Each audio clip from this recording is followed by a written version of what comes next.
السلام عليكم ورحمة الله وبركاته. نحمده ونصلي على رسوله الكريم أما بعد.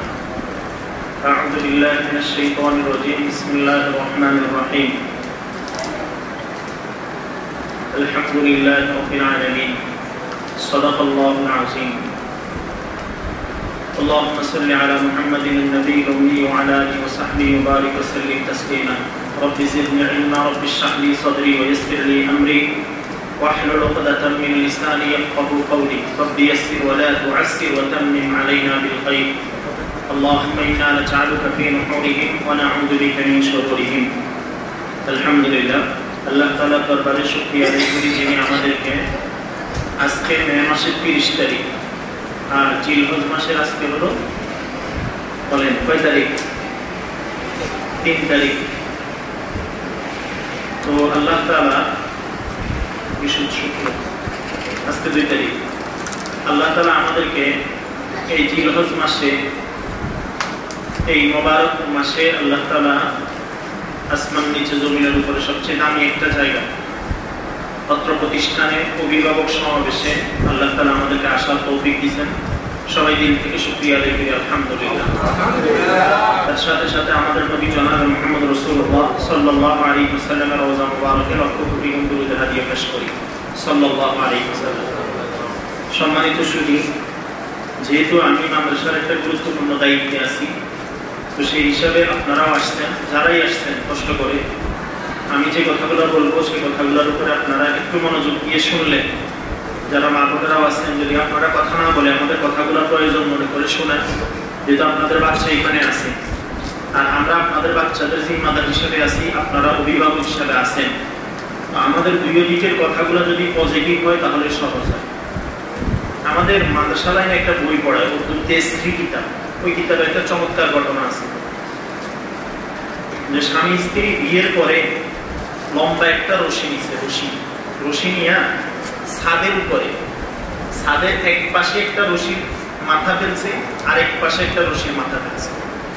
তো ফেলার পরে স্বামী স্ত্রীকে বলছে যে তুমি এই রশিটা এই দিকে টানবা, আর স্বামী গিয়ে বিল্ডিং এর ওই পাশে রশিটা ওই দিকে টানতেছে। অর্থাৎ দুইজনের দিক কি একটা না দুইটা? বলেন, সবাই বলেন। কেউ কাউকে ছাড় দিচ্ছে না। স্ত্রী বলে আমি হারবো না, স্বামী বলে আমি হারবো না। এখন এদিকে স্ত্রী টানে তার দিকে, স্বামী টানে তার দিকে, কেউ হাঁটতেছে না, কেউ জিততেছেও না। তো কিছুক্ষণ পরে স্বামী এক পাশে আসি স্ত্রী সহ দুইজন একদিকে টান দিছে। একদিকে টান দেওয়ার পরে সাথে সাথে রশিটা নিচে নেমে গেছে। এবার স্বামী স্ত্রীকে বলতেছে শোনো, এটা কেন করলাম? আমরা দুইজন স্বামী স্ত্রী, আমরা যদি দুইজন দুই দিকে হই, তুমি বলবে একটা, আমি করবো উল্টাটা, আর তুমি করবা একটা, আমি করবো উল্টাটা, তাহলে কখনোই সংসার দাম্পত্য জীবন সুন্দর হবে না। এখানে ক্যাচাল ঝামেলা লাগিয়েই থাকবে। তুমি আর আমি যদি দুই দিকে থাকি, দেখো কেউ কাউকে ছাড় না দিলে হচ্ছে না। আবার যখন দুইজন একমতে চলে আসলাম, কখনো তুমি আমারটা মানবা, আমি কখনো তোমারটা মানবো, কখনো আমি বলবো তুমি সয়ে নিবা, কখনো তুমি বলবে আমি সয়ে নিব। এখন যখন দুইজন একদিকে এসছে, হুর করে কি রশিটা ভেঙে গেছে। তদ্রূপ ভাবে আমরা যারা মাদ্রাসার দায়িত্বশীল এবং আপনারা অভিভাবক, যদি আপনারা আপনাদের দিকে টানেন আর আমরা আমাদের দিকে টানি, তাহলে মধ্যখানে সমস্যা কার হবে? বলেন। আমাদের ফেনী ভাষায় একটা সাংঘাতিক কথা আছে, ফাড়া বুঝেননি? ফাড়া মরিচ পিসা না, এখন তো মরিচ পিসা নেই। আর আরেকটা হলো আমাদের দেশে এটা বলো উতা, যেটা দিয়ে পিসে, ওইটার কি কয়? উতা বলে। তো উতা আর ফাড়ার ঘষাঘষিতে মধ্যখানে সমস্যাটা কার হয়? বলেন, মরিচে। তদ্রূপ ভাবে আমরা অভিভাবক যারা আছি আর আমরা দায়িত্বশীল মাদ্রাসার শিক্ষকবৃন্দ যারা আছি, যদি সবাই একমত হই, আমাদেরও ফিকির যদি থাকে আপনাদের বাচ্চাদেরকে নিয়ে, আর আপনাদেরও ফিকির থাকে আপনাদের বাচ্চাদেরকে নিয়ে, তাহলে এই তোমরা কই যাও, দুই দিকের ফিকিরের কারণে জিনিসটা কি হবে? সুন্দর হবে। এই জন্য আমাদের সবাইকে আন্তরিকতার সাথে যদি দুই দিকে আমরা একসাথে করতে পারি, তাহলে জিনিসটা সুন্দর হবে। না হলে সুন্দর হবে না। আপনাদের আমাদের উপরে বিশ্বাস আছে, আস্থা আছে, ভরসা আছে, ভালোবাসা আছে, মহাব্বত আছে। এই জন্যই আপনাদের কলিজার টুকরা সন্তানগুলো আমাদেরকে দিচ্ছেন। আর আমাদেরও আপনাদের উপরে বিশ্বাস আছে, আস্থা আছে, ভরসা আছে, ভালোবাসা আছে, দাবি আছে, দাওয়া আছে। এই জন্য আপনাদের সন্তানগুলো আমরা এখানে রাখছি।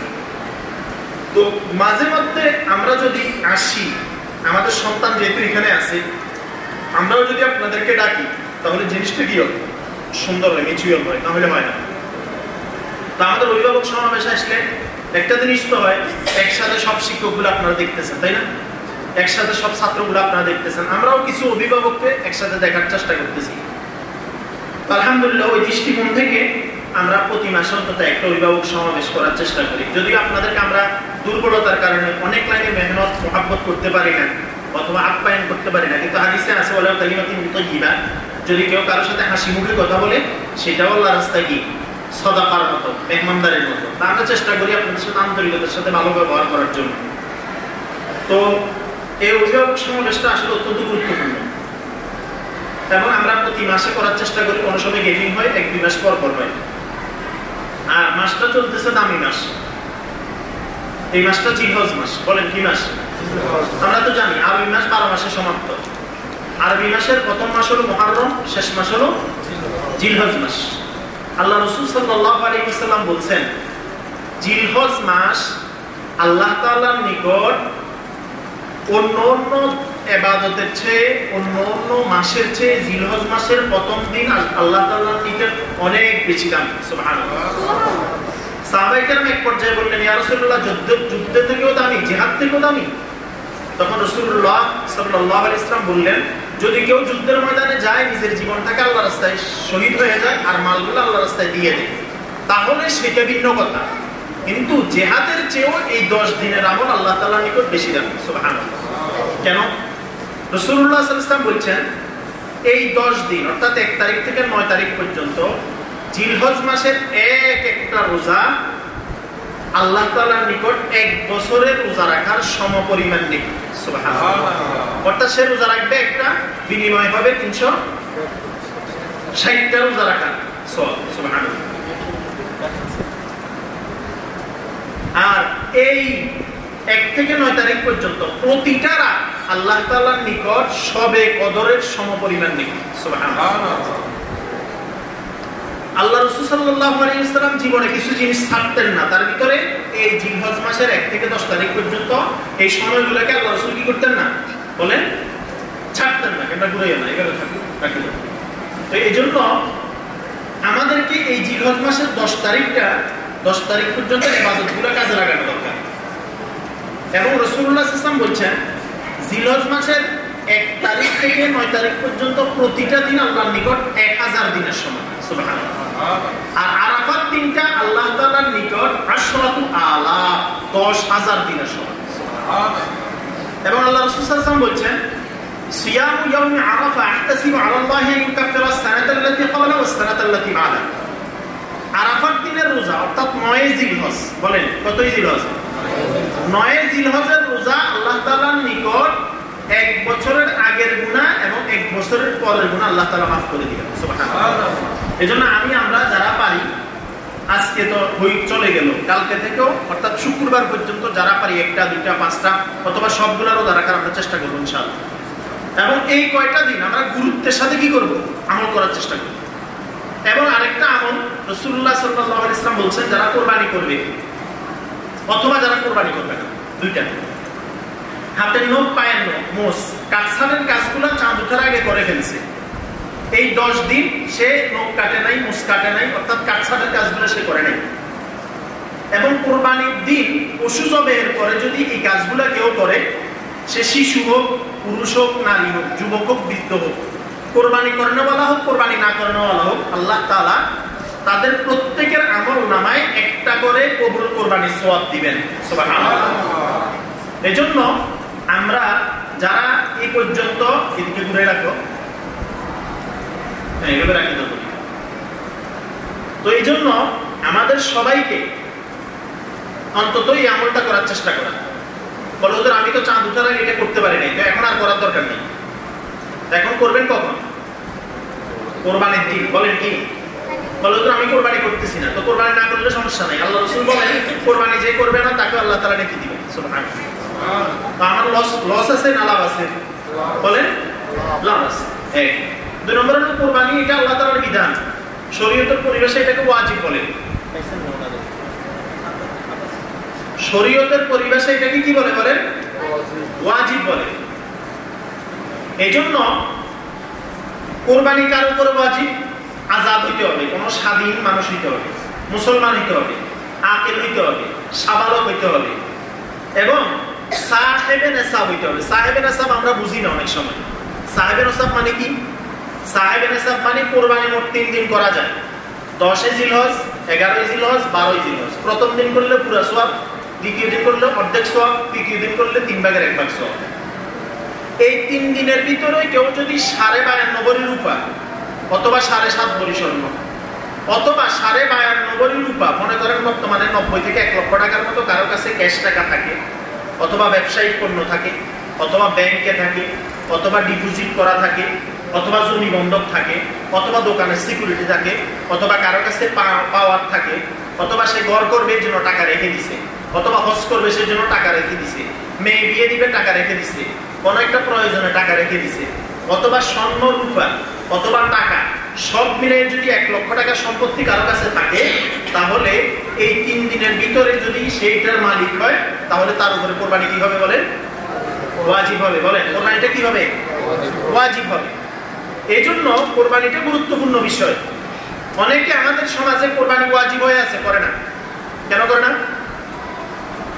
একটা হলো অলসতার কারণে করে না, 2 নম্বর হলো অনেকে জানে না এই জন্য করে না, 3 নম্বর হলো কুরবানি না করলে কি মানুষ তো কষ্ট দিতেছে, বলেন না। এই বিভিন্ন কারণে আমরা অনেকে কি করি না? বলেন কুরবানি করি না, করা হয় না। এটা একটা গুরুত্বপূর্ণ বিষয়, আমরা কি করে দিচ্ছি? ছেড়ে দিচ্ছি। মনে করেন কোন মহিলার কাছে 1/2 ভরি স্বর্ণ আছে, স্বর্ণের ভরি এখন 1 লক্ষ টাকা, 1,70,80,000 টাকা। আবার তার কাছে 10,000 টাকা আছে। যদি দোনোটা মিলে যদি 1 লক্ষ টাকার মতো হয়, ওই মহিলার উপরে কুরবানি ওয়াজিব। কথা বুঝেন না? কোন মহিলার কাছে 1 ভরি স্বর্ণ আছে, 2,000 টাকা আছে, 5,000 টাকা আছে, তার উপরে কুরবানি ওয়াজিব। আবার অনেক সময় কি ঘরে 5 জন সদস্য বাপের নামে দিয়ে দিচ্ছে, বাকি ছেলেদের উপরে কুরবানি ওয়াজিব, এরা কুরবানি করতেছে না। এটা একটা গুরুত্বপূর্ণ বিষয়, আমরা ছেড়ে দিচ্ছি। এই ছেড়ে দেওয়াটা আমাদের জন্য ঠিক না, অবশ্যই ঠিক না। আর কুরবানি ওয়াজিব, এটা আমরা করা দরকার।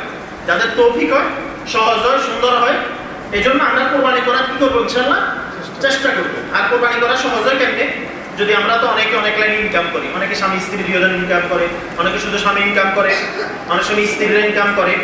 তো যদি পুরো বছরে আমরা অল্প অল্প প্রতি মাসে টাকা রেখে দিই, আবার আমরা মনে করি কি হুজুর এত টাকা দিয়ে কেমনে কোরবানি দিবে? একটা খাসি 10-12 হাজার টাকার ভিতরে পাওয়া যায়, পাওয়া যায় না? 1 বছর হলেও গেছে, কোরবানির শর্ত পাওয়া গেল গেছে। জি উনি উপরে কেউ নেই, আপনার উপরে কেন সমস্যা কি আপনাদের? তো এই টেনশনের উপরে পাঠান।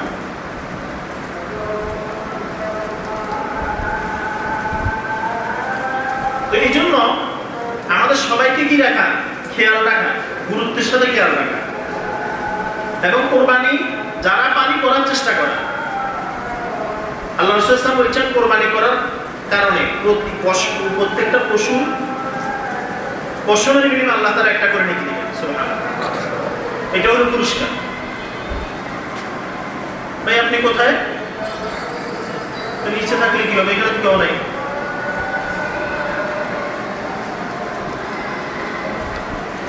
এই একটা বিষয় গুরুত্বপূর্ণ বিষয়। 2 নম্বর বিষয় হলো, যদি কেউ কারো উপর কুরবানি ওয়াজিব হইছে কিন্তু সে কুরবানি করতেছে না, রাসূলুল্লাহ সাল্লাল্লাহু আলাইহি ওয়াসাল্লাম বলেছেন ফালা ইয়াহদুর মুসাল্লানা, সেজন্য আমার ঈদগাহের ভিতরে না আসে। এটা একটা গুরুত্বপূর্ণ বিষয়। তো এইজন্য আমরা জিলহজ মাসের আমলগুলো করার চেষ্টা করব ইনশাআল্লাহ। আরেকটা বিষয় আমরা বলি, আমাদের মাদ্রাসা বন্ধ হবে 4 তারিখ, অর্থাৎ 4ই জুন। বলেন আপনাদের অফিস বন্ধ কখন? 5 তারিখ। অনেকের 4 তারিখ, অনেকের 5 তারিখ। তো এই জন্য সব মিলে আমরা কি করছি? 4 তারিখ বন্ধের ডেটটা ঠিক করছি। 4 তারিখ বন্ধের ডেটটা ঠিক করছি, অর্থাৎ আমরা 10টা বা সকাল 11টার দিকে আমরা কি বন্ধ দিব। কিন্তু আপনারা তো বুদ্ধিমান মাশাআল্লাহ, কিছু অভিভাবক তো সাংঘাতিক বুদ্ধিমান। কেমন বুদ্ধি? এই বন্ধের সময় গাড়ি ঘোড়া জাম করবো, বিভিন্ন সমস্যা হবে, এই হবে সেই হবে, তো এই জন্য আমরা কি করতেছি, আমরা ছাত্রদেরকে আগেই পাঠিয়ে দিতেছি। বুদ্ধি, কত বুদ্ধি, মানে 1 সপ্তাহ আগে পাঠিয়ে দিতেছি। কেন? গাড়ি ঘোড়া যেন জাম না হয়। তা আপনি যে 1 সপ্তাহ আগে পাঠিয়ে দিতেছেন, তা 1 সপ্তাহ বাচ্চা কি বাসায় গিয়ে পড়বো? বলেন না, নামাজ পড়বো? আপনি যে বুদ্ধি করে পাঠিয়ে দিতেছেন, এত বুদ্ধি নিয়ে ঘুমান কেন? আপনার তো আপনার ঘুমের ওষুধ না, আপনার বুদ্ধি কমানোর ওষুধ দরকার আগে। মানুষ তো ঘুমের ওষুধ খায়, কিন্তু আপনার বুদ্ধি কমানোর ওষুধ খাওয়ানো দরকার আপনার। এরপরে আবার কোরবানির সময় আমরা 14 দিন বন্ধ দিব, যেহেতু আমাদের শিক্ষকেরা কোরবানি দিতে আমরা কালেকশন করবে। আমাদের বন্ধটা শুরু হবে মূলত শনিবার থেকে শিক্ষকদের। তো সেই হিসেবে আমরা মঙ্গলবার বা বুধবারে আমরা আলোচনা করবো 18 তারিখে। তাহলে আপনি যে 1 সপ্তাহ আগে পাঠিয়ে দিলেন, তাহলে 20 দিন আপনার বাচ্চা পড়ালেখার সাথে কোনো সম্পৃক্ততা নাই। বলেন, কোনো সম্পৃক্ততা নাই। আপনি যে সামান্য জাম সহ্য করলেন না, আপনি পাঠাই দিলেন, বাচ্চারা পাঠাই দিলেন। তো বাচ্চা কোথায় আছে, কার কাছে আছে, কিভাবে আছে? দাদা দাদি দেখবো। দাদা দাদি কেমন দেখে? যদি একদম আপনাদের ছাত্র হয়, তাহলে এটার অবস্থা কি? বলেন, এটার অবস্থাটা কি? ভাই ছাত্র সবক হয়ে গেছে, উপরে নিয়ে আসেন, আমরা ইয়া করে দিই। এখানে আনি, এদেরকে এখানে বসাই দেন, নিচে বিছানা। আপনারা একটু সামনে চলে আসলে ভালো হয়। সবাই সাজ্জাদ, সবাইকে মনে চা দেয় না, পরে কারা আসতে থেকে চা দিতে বলো, সামনে বসে। তো এই জন্য আচ্ছা বলেন তো, এটা কি বুদ্ধিমানের কাজ? বলেন, বুদ্ধিমানের কাজ। চলে গেছে, বস কয়েকজন চলেই গেছে অলরেডি। কিন্তু আপনি মাদ্রাসার কিছু নিয়ম কানুন যদি না মানেন, তাহলে হবে না। তো মনে করেন ডাক্তার বললো যে ওষুধ খাবেন, আপনি ওষুধ খাবেন, গরু গোশত খাবেন না, ওষুধ খাবেন, ইলিশ মাছ খাবেন না। তো আপনি ওষুধও খাইতেছেন, ইলিশ মাছও খাইতেছেন, গরু গোশত ইচ্ছা তো সে খাইতেছেন, তাহলে ওষুধ তো ছাড়াবে না, ছাড়বে না। আপনি বলেন তো, রাতে 3টা বাজে আপনার 2 বছরের বাচ্চা যদি প্রচন্ড শীতকালে আপনার কাছে আইসক্রিম চাই, আপনি দিবেন? কেন দিবেন না? আপনার বাচ্চাকে আপনি ভালোবাসেন না? বলেন, আপনি এমন কোন বাচ্চা পাবেন এখন যে বাচ্চারা ছুটি, বাচ্চারে বলছে যে তুমি তোমার বাড়িতে পাঠাই দিন 1 সপ্তাহ আগে, বাচ্চা বলবো এই কথা না, তো আমার 1 সপ্তাহ আর পরে ছুটি, আমি পরে যাবো, এই কথা বলবো? এমন একটা বাচ্চা আপনি পাবেন? বলেন। আচ্ছা বলেন তো, আরেকটা জরুরি বিষয়, বাচ্চাদেরকে টাকা দেওয়া বেশি দরকার না সময় দেওয়া বেশি দরকার? বলেন, সবাই বলেন। এবার আপনারা ইনসাফের সাথে বলেন, আপনাদের বাচ্চা কি আপনাদের কাছে টাকা বেশি পায় না সময় বেশি পায়? বলেন, কি পায়? আপনার বাচ্চাকে আপনি 20 টাকা দিচ্ছেন, তো বিনিময়ে 24 ঘন্টা কি আপনি তার 20 মিনিট সময় দিচ্ছেন? বলেন না, সবাই কথা বলেন। বলেন, বাচ্চাকে যে 20 টাকা দিলেন আপনি, তো 20 টাকা দিচ্ছেন বাচ্চাকে, 24 ঘন্টা আপনি 20 টাকা দিচ্ছেন, অথবা 40 টাকা অথবা 50 টাকা দিচ্ছেন। এই বাচ্চার জন্য আপনি পুরো দিনে 20 মিনিট 40 মিনিট সময় ব্যয় করছেন। ওইদিকে বসো, পিছন থেকে বসো, হুজুর এদিকে বসাই দেন।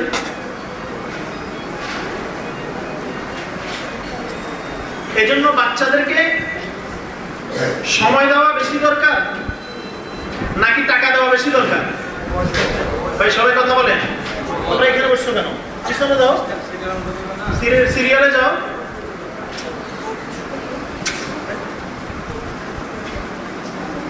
একদম পিছন থেকে বসো, পিছনে বসো, তাহলে এদিকে দেখতে সুবিধা হবে।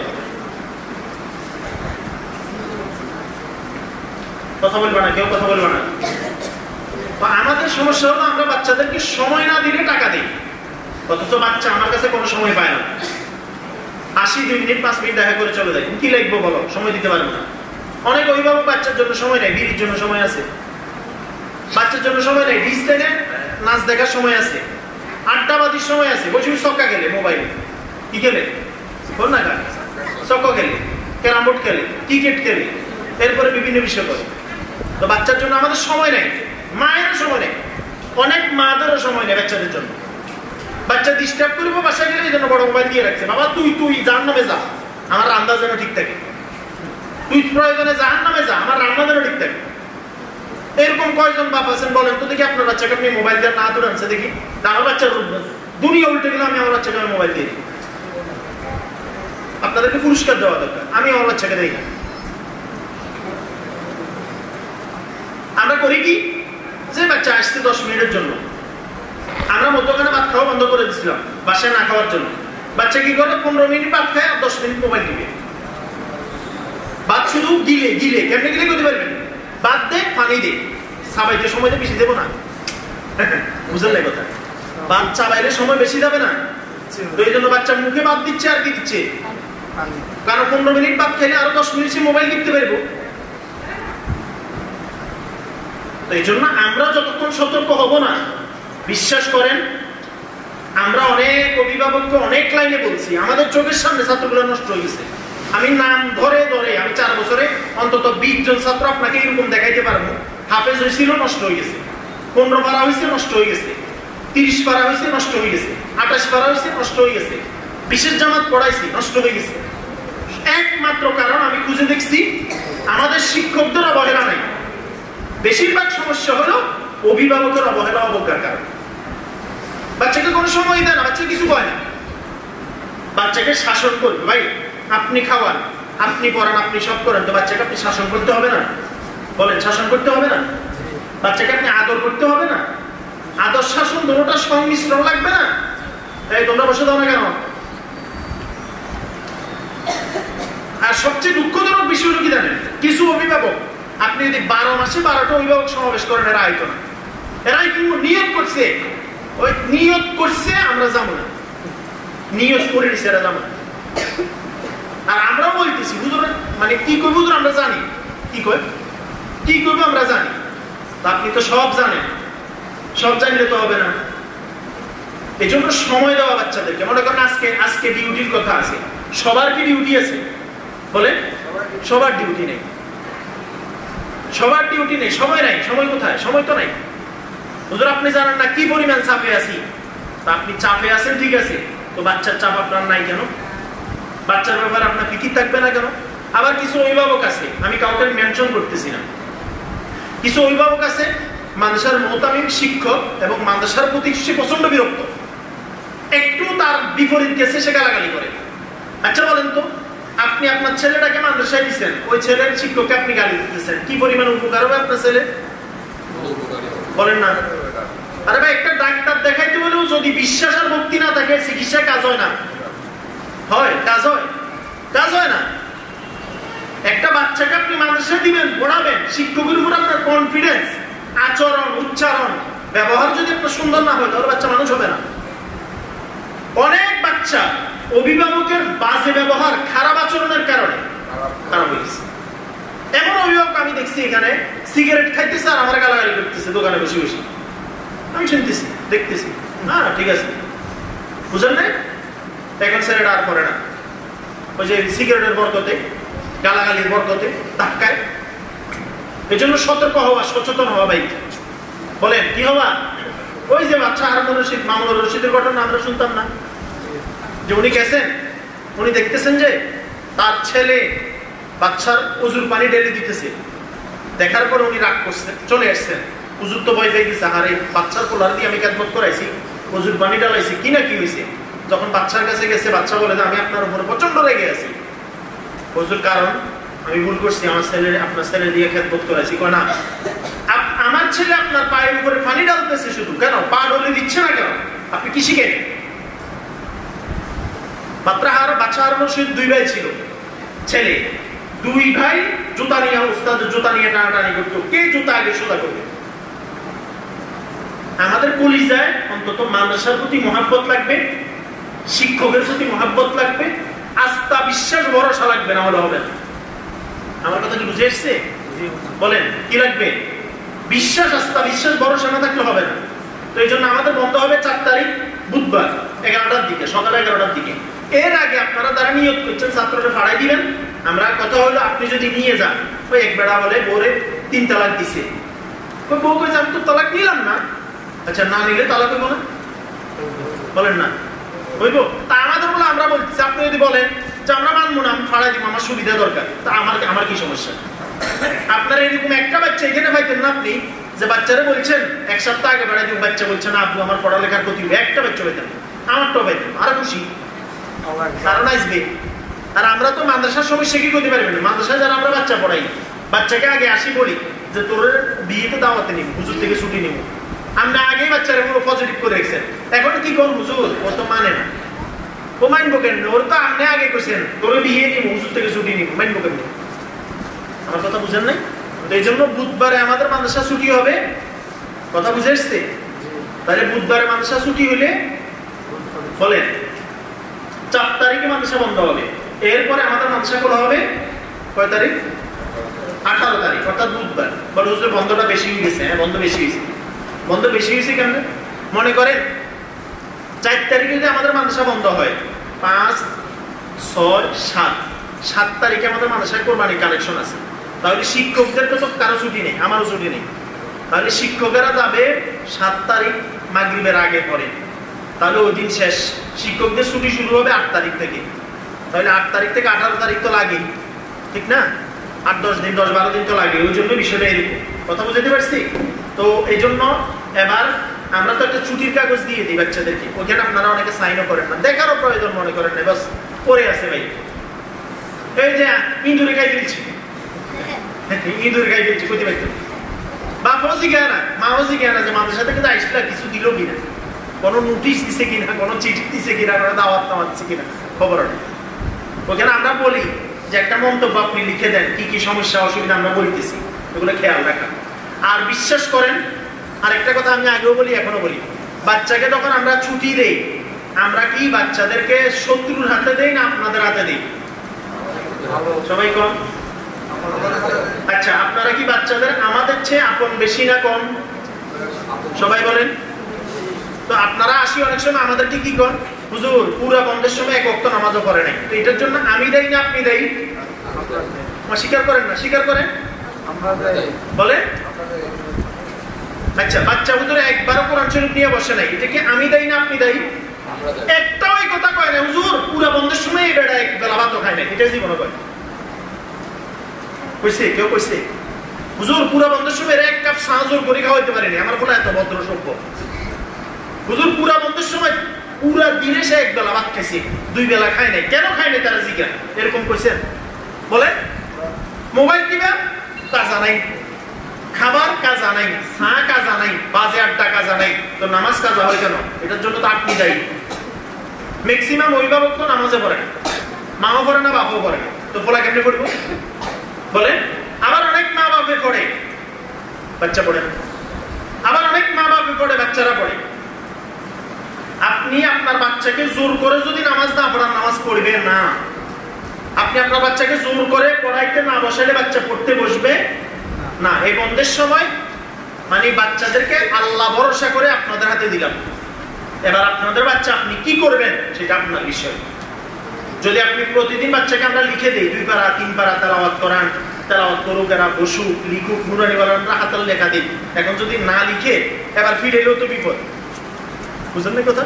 ফিরেলেও কি বলেন বিপদ। তো এই জন্য আপনারা আপনাদের বাচ্চাগুলোকে অন্তত আল্লাহর ওয়াস্তে নিজের বাচ্চা মনে করে। এটা আপনার আগের বউয়ের বাচ্চা, কথা বলেন না কেন? যেই বাচ্চা আপনার, ওইটা কি আপনার ওই যে আরেকটা বিয়ে করছেন যে ওই বেডির আরেক জায়গায় বিয়ে হয়েছিল, ওই বেড়ার বাচ্চা, কথা বলেন না কেন? আচ্ছা, ওই বেডি যেই মা, ওই মহিলার কি আগের স্বামীর মানে আগের সতীনের বাচ্চা? তা আপনার বাচ্চা, আপনি এই বাচ্চার বাপ, আপনার বই বাচ্চার মা। পৃথিবীতে সবচেয়ে আপন হলো মা আর বাবা। এই পৃথিবীতে সবচেয়ে আপনদের হাতে ছুটির সময় আমরা দিয়ে দিচ্ছি। যদি আপনার বাচ্চা আপনি নামাজ না পড়ে, আল্লাহর কসম আল্লাহর তরফ থেকে আপনি বাঁচতে পারবেন না। সাবালক হয়ে গেলে সন্তানের উপরে, ছেলে সন্তানের উপরে মাতা পিতার কোনো দায়িত্ব নাই, কিন্তু একটা দায়িত্ব মরা পর্যন্ত শেষ নাই, সেটা হলো বাচ্চার ঈমান আমলের দায়িত্ব মাতা পিতার উপরে। এটা থেকে বাচ্চার উপরে। আমার কথা কি বুঝে এসছে? বলেন বাচ্চাদের যারা আসছেন অভিভাবকরা হাত উঠান। আপনার বাচ্চা আপনি আমানত গ্রহণ করছেন নি? বলেন এই বাচ্চা আপনাকে আল্লাহর পক্ষ থেকে আমানত কিনা? বলেন এই বাচ্চার 5 ওয়াক্ত নামাজের হেফাজত করবেন তো? কোরআন তেলাওয়াতের খবর রাখবেন তো? বাজে আড্ডার মানুষ দেওয়া থেকে বিরত রাখবেন তো? কথা বলেন ইনশাআল্লাহ। এই জন্য খেয়াল রাখবেন ইনশাআল্লাহ। আল্লাহ তৌফিক দান করেন, সবাই বলি আমিন। আচ্ছা, তাহলে মাদ্রাসা বন্ধ করার বিষয়টা বললাম। আমরা উপরে হেফজখানায় একটা আইপিএস নিছি, আলহামদুলিল্লাহ বলেন। আইপিএস এর রেট কত গেল? আমাদের সর্বমোট 1,10,000 টাকা। বুঝছেন না কিছু? কন্যাকা 1,10,000 টাকা। এইখানে এই লাইনের ফ্যান সবগুলো চলবে, ওখানে 5টা মোট এই ফ্যানগুলো চলবে। মাদার হাফেজ পুরাটা কভার করবে, 3 থেকে 5 ঘন্টা ব্যাকআপ দিবে, কারণ যদি ঠিকঠাক থাকে আর কি। তো আমাদের এই পর্যন্ত আজকে আমাদের অফিসের থেকে আমি হিসাব নিছি, এই পর্যন্ত আমাদের আইপিএস বাবদ 28,300 টাকা উঠছে, আগে পরে সব মিলে গিয়া। তাহলে আমরা এই পর্যন্ত আইপিএস বাবদ বিভিন্ন মাধ্যম করে বা ফান্ডে আমাদের কিছু টাকাও থাকে 65,000 টাকা দিচ্ছি, ওখানে আরো 45,000 টাকা বাকি। এই লাইনে আপনারা সবচেয়ে আমাদেরকে সহযোগিতা করতে পারেন যদি আপনারা কোরবানের পরে যে কোনো মাসে যারা দেন নাই, যদি প্রত্যেক অভিভাবক 1,000 টাকা করে দেন। আমরা ব্যাটারিটা বাজার ছিল কম, কিন্তু এটা বাড়াইছি কেন? ব্যাটারি যেটা নিচ্ছি আমরা এটা 32,000 টাকা করে এক একটা ব্যাটারি, 3 বছরের গ্যারান্টি। আর 24,000 টাকা ব্যাটারি যেটা, এটা 1.5 বছরের গ্যারান্টি। বুঝলেন না কথা? তো 3 বছরেরটা নিচ্ছি এই জন্য, যদি পানি ঠিকভাবে পাল্টানো হয়, খেয়াল রাখা হয়, পরিচর্যা যত্ন করা হয়, 5 বছরও কিছু হবে না। এখন প্রশ্ন হইল, আমার ছেলে তো 1 বছর পরে চলে দেবো, তো আমি 3 বছর দিয়ে কি করবো? তা আমাদের ছেলে না চলে দেবো, পরে আর কারো ছেলে আইতো না? বলেন না, আসবো কিনা? আর এটা যেহেতু প্রাইভেট মাদ্রাসা না, ব্যবসায়িক প্রতিষ্ঠান না, তো এখানে আপনি যাই দিবেন এটা তো সদকা হবে। এবং হাদিসে আছে স্ত্রীর মুখে লোকমা তুলে দিলেও কি হয়? এটা সাদাকা হয়, আল্লাহর রাস্তায় দানের সওয়াব হয়। এই জন্য যারা টাকা দিচ্ছেন আমাদের কাছে লিস্টি আছে, যারা দেন নাই তো লিস্টি তো সোজা, যারা দিছে এরা বাহিরে, যারা দেয় নাই এদের লিস্টি তো সোজা। এই জন্য কষ্ট করে, বিশেষ করে হেফজখানা না দ্বারা আপনারা যদি প্রত্যেকে 1,000 টাকা করে দিয়ে দেন, মনে করেন 1,000 টাকা না হলে কোনো মাসে 200 দিলেন, কোনো মাসে 300 দিলেন, কোনো মাসে 500 দিলেন, তাহলে সহজ হবে কিনা বলেন না? করবেন না ইনশাআল্লাহ? বলেন ইনশাআল্লাহ। আল্লাহ তাআলা বুঝার তৌফিক দেন, সবাই বলি আমিন। আচ্ছা, আরেকটা বিষয়, আমাদের বেতনটা যদি আপনারা ক্লিয়ার না করেন তাহলে আমাদের মাদ্রাসা চালানো বড় কঠিন, বড় কষ্ট। এখন অনেকে এই কথা বলেন যে হুজুর বেতন আইছে ঠিক, কিন্তু উঠাইতে পারতেছি না। তো এখন আপনাদের সমস্যা দেখে আমাদের সমাধান ওইখানে বাইরে দিতে হবে না? আমাদের অফিসের তো রিজবুল্লাহ সাহেবের কাছে রকেট আছে, রকেট মানে আপনারা ওই বেতনটা ওনার মোবাইলে দিয়ে দিলে উনি কষ্ট করে উঠেবে, আপনারা কষ্ট করে উঠানোর দরকার নাই। আমার কথা কি বুঝছেন না? বুঝলেন না কথাটা? আপনার বেতন আপনি উঠাইতে পারতেছেন না, তো বেতন কত আসছে খরচটা সহ, বা আপনি উঠাইতে খরচ লাগে না? বলেন না, উঠাইতে খরচ লাগে না। আচ্ছা, আপনি উঠাই দেন, যদি খরচ বলে ওদের খরচ যেহেতু আমরা খরচ দিব দরকার, তাও দিতেন, তাও বলা আছে নাই আমাদের কেন মামাওয়ালা না? বুঝলেন না কথা? খরচটা দরকার আমরা দিব, তাও বেতনটা আমাদের ক্লিয়ার করে। বেতন ক্লিয়ার না করলে আমাদের জন্য কষ্ট হয়। অনেকে অনেক সময় বিভিন্ন বিষয়ে কথা বলে যে মাদ্রাসায় কি টাকার অভাব আছে। এখানে মাদ্রাসায় কেউ আনলে, মানে বড় লোক কাউকে আনলে সে বিশ্বাসই করে না মাদ্রাসা এটা খুব অভাবী মাদ্রাসা। দেখে বিল্ডিং, দেখে ফ্যান, দেখে কার্পেট, খুব হাইফাই মনে করে। আমাদের গত মাসে বেতন আসছে 1,14,000 টাকা, সব মিলে। গত মাসে ভাঙ্গা মাস ছিল, ওই দিকে গেছে। আমাদের খরচ হচ্ছে 1,54,300 কত টাকা। বুঝলেন না কথাটা? আমাদের বেতন আসে শিক্ষকদের প্রায় 94,000 টাকা। ঈদের এবার তো বোনাস হইলে তো আরো বেশি লাগবে, হাফ বোনাস। এরপরে কারেন্ট বিল আসে 8 থেকে 9,000 টাকা। বোর্ডিং খরচ আসে 40 থেকে 45,000 টাকা। এরপরে অফিসিয়াল মেহমান, লাইট চলে গেছে, ফ্যান চলে গেছে, সমস্যা প্রায় 10 থেকে 15,000 টাকা। প্রায় মনে করেন প্রতি মাসে 1,60,000 থেকে 70,000 টাকা নর্মালি খরচ আছে। এর ভিতরে আমরা গত মাসে তো আপনাদেরকে জরিপ শুনাইছিলাম, অনেক ছাত্র, প্রায় 70 জনের উপরে ছাত্র, কেউ একদম ফ্রি, কেউ 3 ভাগের 2 ভাগ, কেউ 3 ভাগের 1 ভাগ, কেউ 1300 টাকা বেতন দিচ্ছে 1,000 টাকা, কেউ খাবার খরচ 2200 টাকা দিচ্ছে, 1500 টাকা দিচ্ছে, 2,000 টাকা। এভাবে প্রায় 70 জনের উপরে ছাত্র। ভাই পরে যারা আসছে ওনাদেরকে চা দিতে বলেন, যারা আসছে মেহমানদারি যাদের বাইরে এদেরকে বলেন। এই প্রায় মনে করেন 70 জনের উপরে আমরা ভুক্তভোগী। তো আমি হিসাব করে দেখছি প্রায় প্রতি মাসে 50,000 টাকার মতো নির্দিষ্ট বেতন থেকে কম আসে। এটা আমাদের জন্য কষ্ট না ভাই? বলেন কষ্ট কিনা? আর এলাকা থেকে আগে কিছু এতিমখানা আসতো, যখন আগে সরকার ছিল, বুঝছেন না? ওরা চলে যাওয়ার পরে যারা দিত সবাই তো ওলিয়া উলিয়ার দল ছিল, বুঝলেন নাই? এখন ওলিয়া উলিয়ার দলও নাই, ওরাও নাই, এতিমখানাও নাই। তো এটা আমাদের জন্য বড় কষ্ট হয়। আর আরেকটা বিষয় হলো, দেখেন আমাদের মাদ্রাসায় বেতন দেওয়ার পরে আপনাদেরকে বলতেছি না, কিছু তো আছে, বুঝলেন না কথা? সাবান লাগাইলে যেখানে কাটা ওইখানেই চলে। এখন মনে করেন এই তার প্রতি মাসে কিন্তু ঘর ভাড়াও সে দিতেছে, কারেন্ট বিলও সে দিতেছে, বাজার খরচও সে করতেছে, কিন্তু আমাদের মাদ্রাসার বেলা আসলে সে বাজাইতে থাকে, দিচ্ছি দিচ্ছি দিচ্ছি। আবার আলহামদুলিল্লাহ কিছু অভিভাবক তেমন আছে অগ্রিম দিয়ে চলে যায়। আল্লাহ এদের উত্তম বিনিময় দান করে। অগ্রিম মানে রানিং মাসেরটাও দেয়, আগামী মাসেরটাও দেয়। আমাদের ওটা লাগবে না, আমরা দুইটা সুযোগ দিয়ে রাখি। একটা হলো আপনি রানিং মাসেরটা দিয়ে দিলে ভালো, আর যদি রানিং মাসেরটা আপনার জন্য কষ্ট হয় তাহলে এখন মে মাস চলে না, তাহলে আপনি এপ্রিলটা দেন, তাহলে তো আমাদের জন্য মোটামুটি আমরা চলতে পারি, সারতে পারি।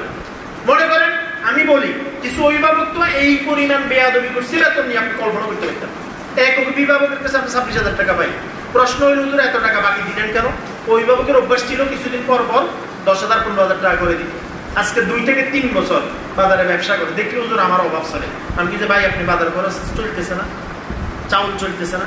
এক অভিভাবকের কাছে 18,000 টাকা, এক অভিভাবকের কাছে 19,000 টাকা, এক অভিভাবকের কাছে 12,000 টাকা। আর কিছু অভিভাবক এত ডেঞ্জারাস তালাক, কিছু বেতন বাজি গেছে 12-13,000 টাকা, তো স্যারের কয় তুই ফাগলামি শুরু কর। তার মানে কি তো মানুষ সাথে বলাই যায়। এবার আসে আমাদের সাপ দে, হ্যাঁ ছেলে বলাই গেছে, মানে আমরা তো আর এই কারণে বেতন চাইতাম না। কি বুদ্ধি বুঝলেন না কথা? মানে যে বুদ্ধি কোথায় চলে দিতেছে, যার নামে চলে দেওয়ার পাইতো। এমনও গেছে বাচ্চারে কোনো লাইনে পিটা দেওয়া হয় নাই, মাইক দেওয়া হয় নাই, কিচ্ছু সিসি ক্যামেরাও দেখছি, কিচ্ছু হয় না, কিন্তু বাপে কয় যে না মারছেন, এর লেগে ফালাই গেছে। আমার ফলা ফালাইতেন, আমার ফলা অলিয়া আব্দুল কাদের জিলানি খালতো ভাই। কি বলবো আমরা, মানে কি করার আছে আমাদের? যে সমস্ত অভিভাবকগুলো এই দুর্তমিগুলো করে, মানে এই চতুরতা গুলো করে, তাদের বাচ্চাগুলো মানুষ হয় না সহজ। আপনি যাই দেন অন্তত ক্লিয়ার করে দেন। আপনি বাজানোর দরকার, প্রতি মাসেরটা প্রতি মাসে দিলে সহজ হয় না? বলেন সহজ হয় কিনা? আচ্ছা আপনি বলেন সে আপনার অফিসে যদি 1 মাস বেতন না দেয় আপনার অবস্থা কি হয়? বলেন বলেন কি হয়? কি পরিমাণ কষ্ট হয়? অনেক কষ্ট হয় না? তো আপনারা যদি 1 মাসের বেতনটা আমাদের আটকাই দেন, আমাদের অনেক কষ্ট হয়। এমনি তো ভুক্তকি প্রতি মাসে 20-30,000 টাকা এমনি ভুক্তকি থাকে, টানতে হয়, কষ্ট করতে হয়, মানুষের কাছে চাইতে হয়। আর এখানে সবচেয়ে বড় কথা হলো এলাকা থেকে কোথাও থেকে কোনো দান অনুদান আসে না, মসজিদে ওইভাবে বলা হয় না সব মিলে। তো এই জন্য আপনারা অন্তত মাসিক বেতনটা ক্লিয়ার করে দিবেন ইনশাআল্লাহ। বলেন ইনশাআল্লাহ। আরেকটা বিষয়, এখন তো মে মাস শেষ, জুন মাস আসতেছে। আপনারা বাড়িতে যাওয়ার আগে প্রত্যেক অভিভাবক মানে বেতন দিয়ে যাবেন ইনশাআল্লাহ। বলেন আপনার গাড়ি ভাড়া ঠিক আছে, আপনার সব ঠিক রাখবেন, এই খাতটাও ঠিক রাখবেন। আপনি মনে করবেন যে আবার কিছু মানে কেমনে কই ফেলাই, কিছু অভিভাবক তো ছাত্রদের ব্যাপারে এত অনীহা, মনে করেন বাচ্চাটা বড় হয়ে গেছে, কি হয়েছে বলেন?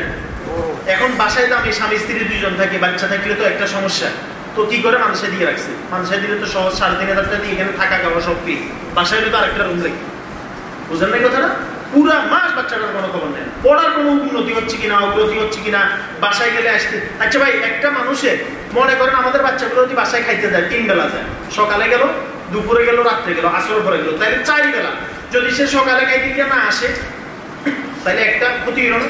দুপুরে খাইতে গিয়ে না আসলে 2, আসর পরে গিয়ে না আসলে 3, মাগরিব এশার পরে গিয়ে না আসলে 3, 4। তাহলে প্রত্যেকটা শিক্ষক কি ক্লাস করবে না প্রতিটা অভিভাবককে কন্ট্যাক্ট করবে? বলেন। আবার কিছু অভিভাবক তো ফোন ধরেও না। এই কষ্টগুলো আমাদের আসলে কষ্ট বলা আর কি আপনাদের, এগুলো আপনারা যদি সতর্ক হন তাহলে আমাদের জন্য কি হবে ইনশাআল্লাহ সহজ হবে। আর দেখেন এটাই 3খানা একটা মাদ্রাসা, ঐতিহ্যবাহী, প্রায় 2 যুগ চলে। তো কোরবানের দিন তো চামড়া কালেকশন হয়, আমি থাকি, আমি মোটরসাইকেল নিয়ে ঘুরি, হুজুররা সবাই থাকে, বাবরসি থাকে, এরপরে কিছু ছাত্র থাকে। তো আপনারা একান্ত যদি বাচ্চাদেরকে দেশে না পাঠান, একান্ত যদি প্রয়োজন না হয় পাঠাইয়েন না। মাদ্রাসায় থাকলো, আমরা কোরবানের দিন এখানে সকালে রান্না হয়, সকাল দুপুরে মাদ্রাসায় খানা খায় ওরা, এরপরে ছাত্রদেরকে পুরো দিন কাজ করে। কাজ মানে চামড়া কেউ টানতে হয় না, এটাও বুঝেন। আমরা একটা গাড়ি অটো ঠিক করি, শুধু চামড়াগুলো অটোতে উঠে দিয়ে নিয়ে আসি, হাতে মাথায় কেউ আনতে হয় না। আমার কথা কি বুঝতেছেন? পুরো দিন আমরা নাস্তার ব্যবস্থা করি, যাওয়ার সময় ছাত্র হাতে 100 টাকা 50 টাকা দেওয়ার চেষ্টা করি। এবং গতবার তো আমরা এটাও চেষ্টা করছিলাম, যারা কাজ করছে 1 কেজি করে পোলাও চাউল, আধা কেজি গরু গোস্ত বা এরকম দেওয়ার চেষ্টা করছি। তো এই বছর আমাদের পরিকল্পনা আছে যারা থাকবে এদের জন্য আমরা কিছু করার চেষ্টা করবো ইনশাআল্লাহ। কথা কি বুঝে আসছে? 1 2 নম্বরে দেখেন ভাই, যেহেতু এটা কওমি মাদ্রাসা, এটা 3খানা মাদ্রাসা, এই জন্য সবার দান অনুদানে আমাদের মাদ্রাসাটা চলে।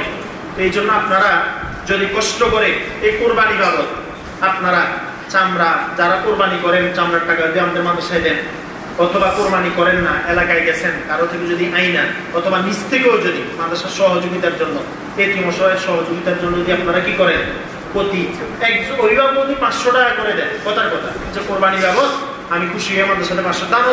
মানুষ কত লাইনে দান করে না, বলেন না, দান করে কিনা? তো আপনি যদি এই জিনিসটা করা হয় তাহলে আমার মনে হয় সহজ হয়, সুন্দর হয়। 500 টাকা করে দিলে যদি 100 অভিভাবক থাকে 50,000 টাকা হয়।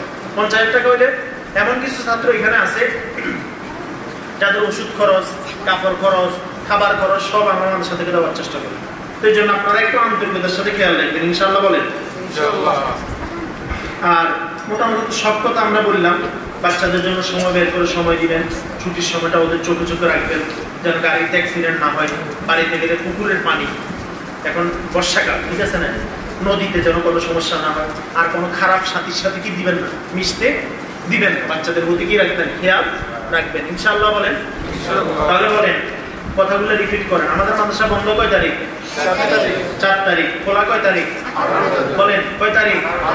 18 তারিখ। বন্ধ বেশি বেশি কি লেগে? যদি 4 তারিখে আমাদের সবার ছুটি হয়ে যেত তাহলে আমরা মাদ্রাসা খোলা দিতাম 14 তারিখ বা 15 তারিখে। কিন্তু বন্ধ হওয়ার পরেও কালেকশনের কারণে আরো 3-4 দিন পরে হুজুরা যাবে, এই জন্য বন্ধটা এরকম হয়েছে। কথা বুঝে আসছে? এবার 18 তারিখেও যদি আপনি খোলার দিন ছাত্র মাদ্রাসায় না আনেন তাহলে বন্ধটা কমলো না আর বাড়লো? তো বাড়াইবেন না কমাইবেন? বলেন।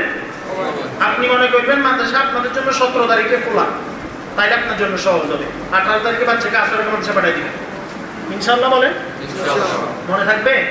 আল্লাহ তাআলা বুঝার তৌফিক দেন, আল্লাহ তাআলা মানার তৌফিক দেন, আমল করার তৌফিক দেন।